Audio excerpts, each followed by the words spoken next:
उम्र को ध्यान में रखते हुए बेटी ने उनका सारा काम काज अपने कंधों पर ले लिया था। प्रिया अपने हर काम में बहुत अच्छी थी। जितने अच्छे से वो अपने पापा, घर और उनके कारोबार को ध्यान रखती थी, कोई और शायद ही रख पाता। और राजेंद्र जी को कोई बेटा होता तो वो भी नहीं। इन बाप बेटी का रिश्ता बहुत ही प्यारा था। बिना बाबा के प्रिया को नहीं चलता और बिना प्रिया के उसके बाप का किसी काम में मन नहीं लगता। कभी कभी ऐसा लगता जैसे राजेंद्र जी प्रिया के बाप नहीं, उसके बेटे हैं। प्रिया की हरकतें ही कुछ ऐसी थी। बाबा को सुबह जल्दी उठकर जबरदस्ती वॉकिंग के लिए भेजना हो या छोटे बच्चों को जैसे दवाइयाँ पिलाते हैं वैसे ही पापा की दवाइयाँ उन्हें खिलानी हो। प्रिया का बर्ताव अपने बाबा के साथ बिल्कुल वैसे ही था जैसे किसी माँ का अपने बच्चे के साथ होता है। प्रिया के बाबा भी कुछ कम नहीं थे। जब जब प्रिया उन्हें दवाई खाने के लिए देती तो आधी दवाई खाते और आधी छुपा लेते, लेकिन प्रिया के नज़रों से बच नहीं पाते। फिर वह उनके सामने खड़ी होकर सारी दवाइयाँ उन्हें जबरदस्ती खिलाती। रात को प्रिया के सोने के बाद चुपके से किचन में जाकर फ्रिज से मिठाई चुरा कर खाना। बाबा की ऐसी शरारतें भी प्रिया पकड़ लेती थी। पकड़े जाने पर बाबा पानी पीने का बहाना करते, लेकिन प्रिया उनको समझाती कि मिठाई आपके लिए हानिकारक है। बाबा को याद दिलाती कि पिछली बार उनका शुगर लेवल कितना बढ़ गया था। अपने ही घर में अब मैं मिठाई भी नहीं खा सकता। बड़बड़ाते हुए नाराज होने की एक्टिंग करते हुए बाबा किचन से चले जाते। फिर प्रिया उन्हें मनाने के लिए कि मिठाई का टुकड़ा पापा के पास लेकर जाती और फिर वो दोनों उसे आधा आधा बांटकर खाते।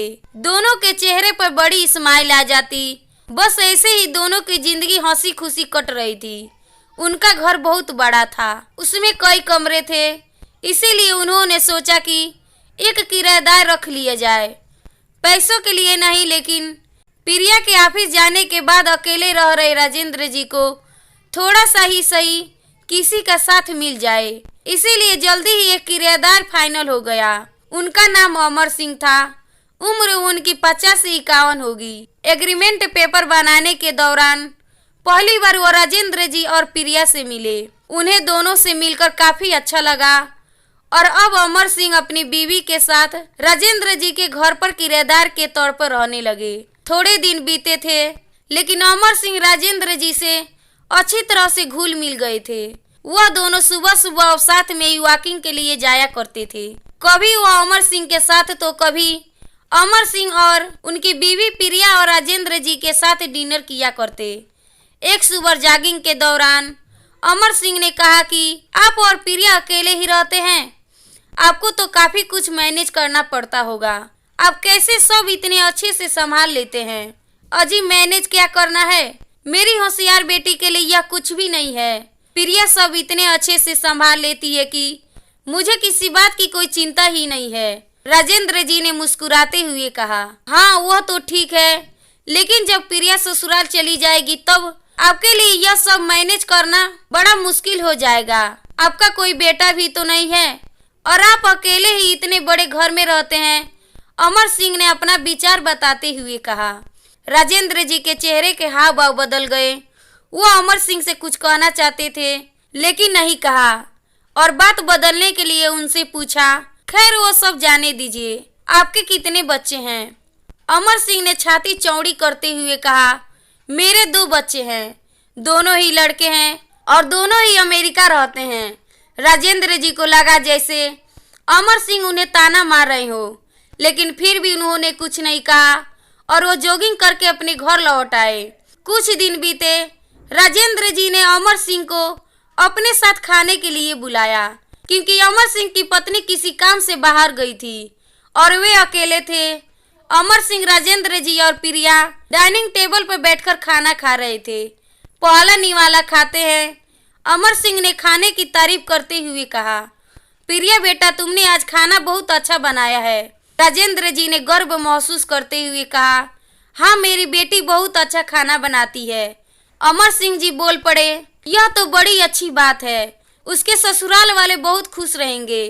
प्रिया उनसे कुछ कहना चाहती थी, लेकिन राजेंद्र जी ने उसे रोक दिया और बात बदलने के लिए प्रिया से पूछा, कारोबार कैसा चल रहा है, कोई दिक्कत तो नहीं हो रही? प्रिया ने कारोबार की सारी जानकारी और स्थिति अपने पापा को बताई, जिसे अमर सिंह भी सुन रहे थे और वो प्रभावित होकर बोले, वाह प्रिया बेटा, मानना पड़ेगा जिस तरह से तुम सारा कारोबार संभाल रही हो। तुम राजेंद्र जी की बेटी नहीं बेटा हो। अब राजेंद्र जी से न रहा गया। उन्होंने कहा, पता नहीं क्यों आप सभी लोग बेटी को बेटे के साथ कंपेयर करते हो। ऐसा एक भी काम या एक भी फील्ड बताइए जिसमें बेटियों ने अपना नाम ना बनाया हो। अरे आसमान में प्लेन उड़ाने से लेकर देश के सर्वोच्च पद पर बैठकर देश चलाने तक बेटियों ने हमेशा अपने आप को साबित किया है, लेकिन आप जैसे लोग अभी भी उनकी तुलना बेटों से ही करते रहोगे।